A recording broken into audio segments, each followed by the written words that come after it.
Welcome back to G Fun Facts Online. Today, we are doing a comprehensive deep dive into a 50-year-old mystery that has finally been solved. For decades, planetary scientists have looked at the massive, swirling dust storms on Mars, storms that can engulf the entire planet for months, and they have asked a simple physics question: is there lightning in there? On Earth, if you have a volcanic ash plume or a sandstorm, you get static electricity. You get jagged bolts of lightning. The physics dictates that when particles collide, they generate charge. But on Mars, despite orbiters watching for flashes and landers listening for thunder, we saw nothing. The red planet seemed electrically dead. That changed recently. A definitive study published in Nature, using data from the Perseverance rover, has confirmed that Mars is indeed an electrically active world. But the lightning there is not what we expected. It is not the thundering tempests of Earth. It is a planet of mini-lightning, a strange, alien form of electrical discharge governed by the unique laws of a thin carbon dioxide atmosphere. This discovery recontextualizes everything from Martian chemistry and the hunt for biological life to the safety protocols we need for human exploration. Let us get straight into the details of how this was found, the physics behind it, and why it matters. The breakthrough did not come from a camera. We spent years looking for visual flashes and found none. The breakthrough came from a microphone. The NASA Perseverance rover, which is currently parked in the Jezero crater, carries an instrument called SuperCam. This instrument has a high-frequency microphone that was originally designed to listen to the snap of rocks being vaporized by the rover's laser. It is a scientific tool meant to analyze rock composition, but the microphone is always on, and it listens to the wind. For a long time, the audio data just sounded like background hiss and the low rumble of gusts. But a team of researchers from the University of Toulouse and the CNRS in France decided to analyze the audio data captured specifically during dust devils. These are the whirlwinds of dust that scour the crater floor. When they looked at the waveforms, they noticed anomalies.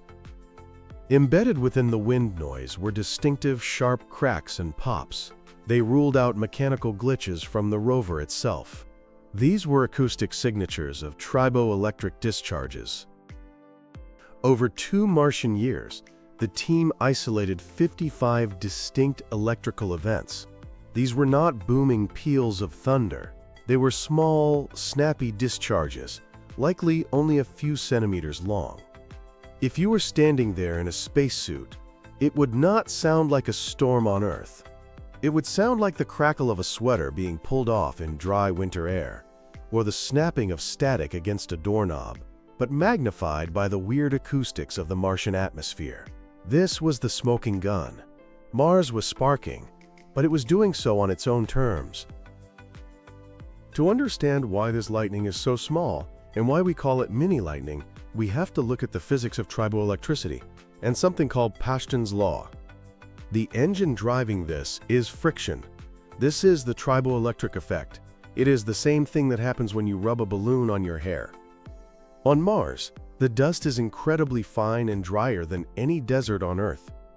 As these dust grains tumble in the turbulence of a storm, they collide and exchange electrons. Interestingly, the physics of granular flow causes a sorting effect.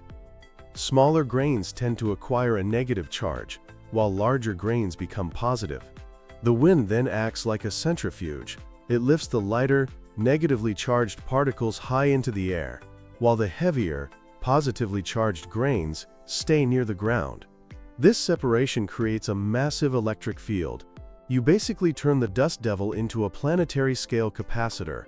The ground is the positive terminal, and the dust cloud is the negative terminal. On Earth, our atmosphere is thick and acts as a great insulator.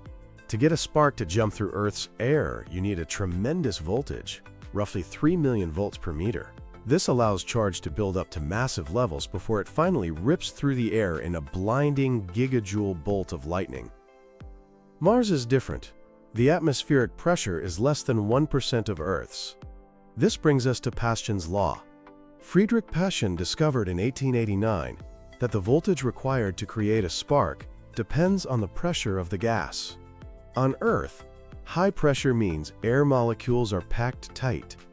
Electrons hit them constantly and lose energy, so you need a huge electric field to accelerate them enough to create a spark. On Mars, the low pressure means the air is thin. Electrons can accelerate for longer distances between collisions, gaining enough speed to knock other electrons loose and start an avalanche much more easily.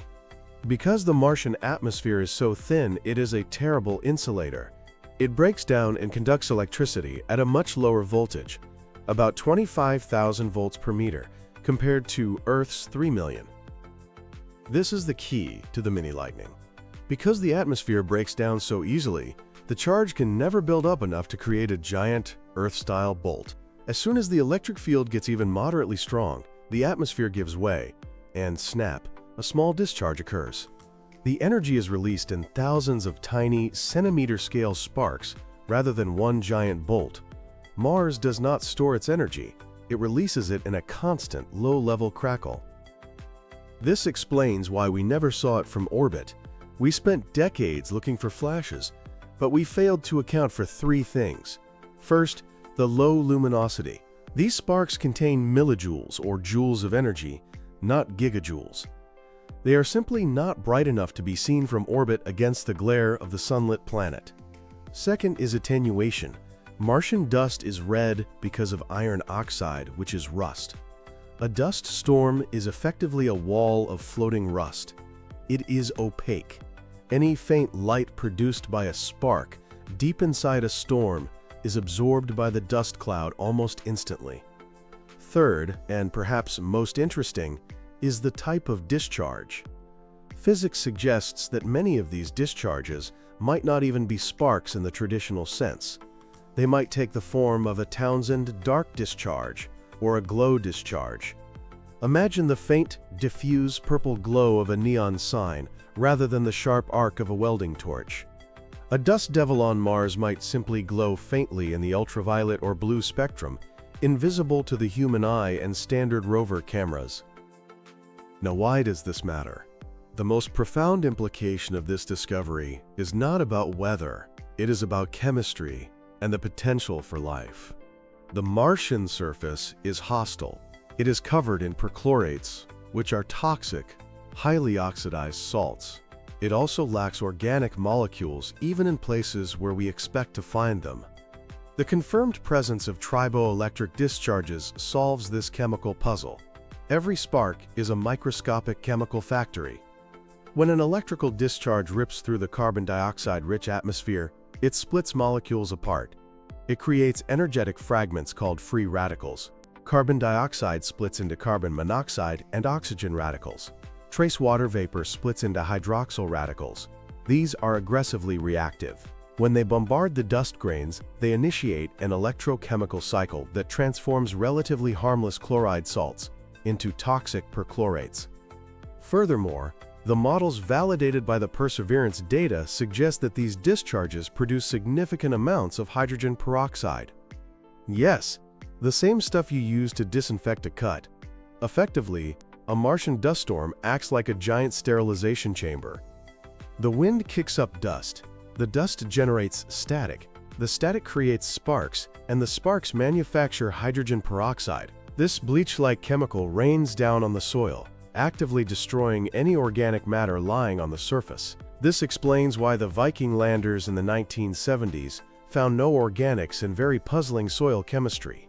It was not just that life was not there. It was that the planet's weather system is actively bleaching the surface, scrubbing away the chemical fingerprints of any potential biological history.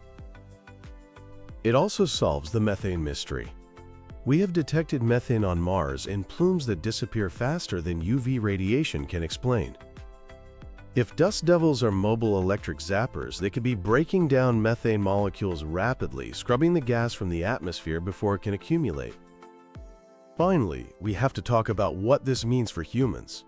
We are planning to send people there, and this confirmation forces a redesign of future missions. The first hazard is the spacesuit shock. An astronaut walking on Mars will be a triboelectric generator. The dry, dusty environment is the ultimate static building scenario. If an astronaut touches a rover, an airlock, or a scientific instrument, the resulting discharge could be far more than a nuisance.